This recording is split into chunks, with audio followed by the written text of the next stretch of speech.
petrified fossils are stone.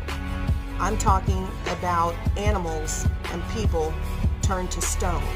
And I know some people are going to say, not people. People don't turn to stone because they can't be petrified. It takes millions and millions of years to petrify fossils. And even Bible believers may believe that it still takes thousands of years or millions of years because fossils are from dinosaurs, right? They're from the antediluvian world, which means the pre-flood world. But that's simply not the case. There are tons of examples. Here's a petrified leg inside a boot. Here's a petrified hat that was made of organic material, probably leather. Here's a fossilized hammer where the wood part of the hammer is partially coalified with quartz and calcite crystalline. But we'll start with this human leg because this human leg was found inside a boot that could be identified by the boot company that was from Texas that began manufacturing boots in 1936. So it's impossible that this is billions of years old or millions of years old. It's just like the hammer. Unless you think dinosaurs were using hammers, none of this makes sense. This human leg that was found inside this boot, obviously the rest of the body is broken off through erosion and is probably in pieces all around that we just perceive as rocks. But this boot has been through CAT scans and MRIs and has been tested, and all of it, there is a complete human foot and part of a leg in here, and now it is limestone.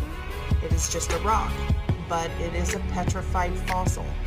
The dinosaurs did exist, that giant creatures once inhabited this place we call Earth. And the Bible calls it the antediluvian age, the pre-flood era, the first Earth age.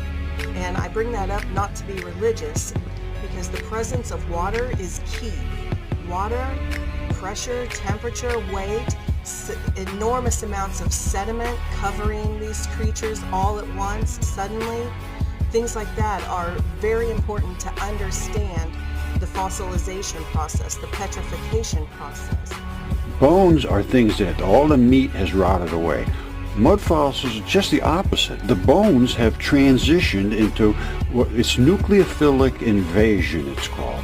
And the reason the bones go away is because they're way down here, and you have what's called electrophiles and neutrophiles, and they mix together in the middle using these transition metals. I have bones all over the place. That's a bone. You see that? That's a bone. There's no white-looking bone stuff in calcium.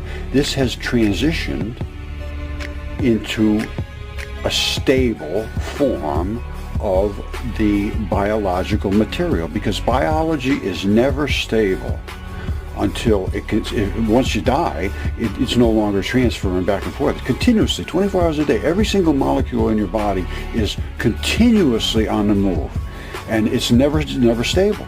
So when you die, it has to find stability. If it's in a wet, salty, about 7.3, some 7.4 right in that area, pH for a long duration of time, all of the fascia-coated parts, which even skin is fascia, organs, even a goose, its feathers and everything, it coats, whatever coats you from the rest of the world, that will set up stability, and then everything else inside will have to turn into stone with this nucleophilic invasion. And if you know what to look at, you can find all of it. That's the neck right there. But you need to, it's no longer bones and tissue. It has turned into stone. That hand is 3 feet wide. Now, not a single academic will discuss with me, because they know I have so much evidence. That's DNA certified. That's a left hand. This is the pad around the hand. You put your hand out like that, you can't miss it. This is even the color of it. You see this? And that's the little tendon looking thing that runs down your hand. The exact same thing. This is what they call grip skin. And that is a different coating, which is a very dense, thick skin.